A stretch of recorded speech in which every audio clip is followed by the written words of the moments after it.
আর আপনাদেরকে জানিয়ে রাখি, শেখ শাহজাহান এখনো অধরা 12 দিন, কিন্তু অডিও মেসেজ পাঠাচ্ছেন দাবি হচ্ছে, এবং সেই লাদেনের সঙ্গে এবার শেখ শাহজাহানের তুলনা, আদালতে তুলনা সিবিআই এর। শাহজাহানের অডিও বার্তা নিয়ে কটাক্ষ, পুলিশের ভূমিকা নিয়ে প্রশ্ন সিবিআই এর।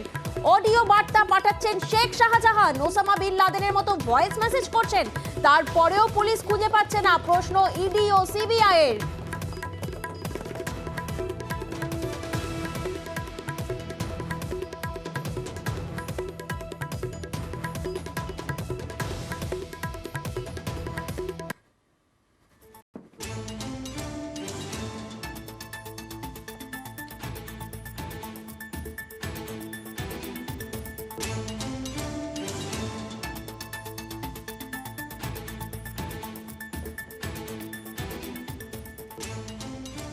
শেখ শাহজাহানের বাড়ির চারদিকে এবার সিসি ক্যামেরা লাগানো হচ্ছে। বিচারপতি জয় সেনগুপ্তর নির্দেশে শাহজাহানের বাড়ির আশেপাশে সিসি ক্যামেরা লাগানো হচ্ছে, কারণ এখনো পর্যন্ত অধরা শেখ শাহজাহান। 5ই জানুয়ারি তুলকালাম হয় সন্দেশখালীতে, তারপরে 12টা দিন কেটে গেছে, এখনো পর্যন্ত অধরা শেখ শাহজাহান। আর এবার হাইকোর্টের নির্দেশে, বিচারপতি জয় সেনগুপ্তর নির্দেশে শাহজাহানের বাড়ির চারপাশে লাগানো হলো সিসি ক্যামেরা।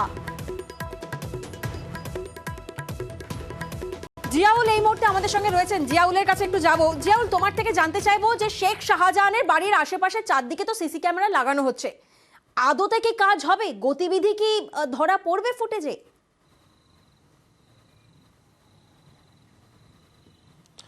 দেখো, সব রকম দিক থেকে খতিয়ে দেখি কিন্তু এই সিসিটিভির ব্যবস্থা করা হয়েছে হাইকোর্টের নির্দেশে, অর্থাৎ একেবারে সরবেরিয়া থেকে ধামাখালি দীর্ঘ 11 কিলোমিটার রাস্তা, একেবারে সরবেরিয়া যে মার্কেট, শাহজাহান মার্কেট, সেখানে 4টি সিসিটিভি ক্যামেরা লাগানো হয়েছে। কোথায় লাগানো হয়েছে তার একটি প্রায় 100-এর বেশি সেখানে দোকান রয়েছে, একেবারে শেষের দিকে একটি তার অর্থাৎ দলীয় অর্থাৎ একটা অফিস রয়েছে, সেখানে তিনি মাঝে মধ্যে আসতেন বসতেন, ফলে সেখানে রাখা হয়েছে। ফলে এই সিসিটিভির সেখানে রাখার একটা মানে হচ্ছে অর্থাৎ সেখানে অফিসে ঢুকলেই নজরদারিতে আসবে।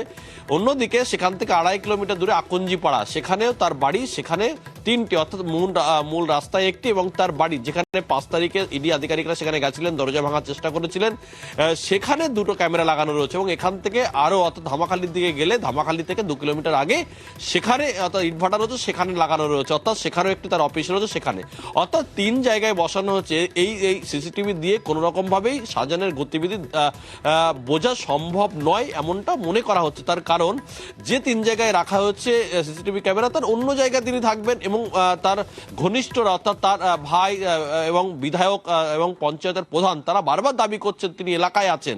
এবং এখান থেকে আরো 2 কিলোমিটার দূরে যে পঞ্চায়েত প্রধানের বাড়ি রয়েছে, সেখানে তার স্পষ্ট দাবি ছিল যে তার বাড়ির সামনে দিয়ে বাইক নিয়ে তিনি যাওয়া আসা করছেন, কর্মীদের সঙ্গে আলোচনা করছেন, এবং সবটাই তিনি এই সন্দেশখালের মাটিতে বসে।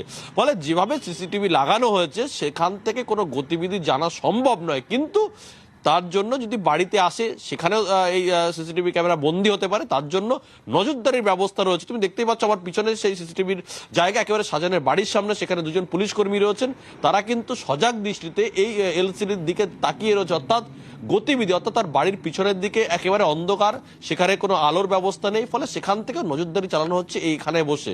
ফলে যদি তিনি আসেন তাহলে সিসিটিভি ক্যামেরা ধরা পড়লে তাহলেই তার গতিবিধি ধরা পড়বে, কিন্তু তিনি হয়তো এই পথ দিয়ে এলেন না বা এই এলাকায় এলেন না, তখন তাহলে কি হবে, এই প্রশ্ন কিন্তু থেকে যাচ্ছে।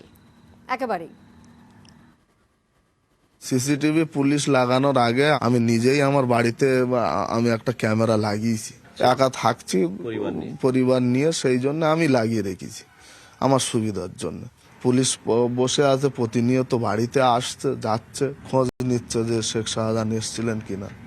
তার ঘর যদিও তালা বন্ধ, আমরা প্রতিদিন বাড়ির বাইরে বেরোতে গেলে পুলিশের কৈফিয়তের মুখে পড়তে হচ্ছে, কোথায় যাবেন, কখন ফিরবেন, সবকিছু মিলিয়ে মোটামুটি গৃহবন্দী অবস্থায় আমরা পরিবার যারা আছি, আমাদের পরিবার নিয়ে। তাদের কি নির্দেশ আছে তারা বসিয়েছে, এ বিষয়ে আমি কি বলবো, আমার তো কিছু বলার নাই। সেটা নিশ্চয়ই সে যদি থেকে থাকে, তার সঙ্গে তো আমার যোগাযোগ নেই, সে যদি জেনে থাকে বিষয়টা, সে তার চিন্তা ভাবনা এগোবে।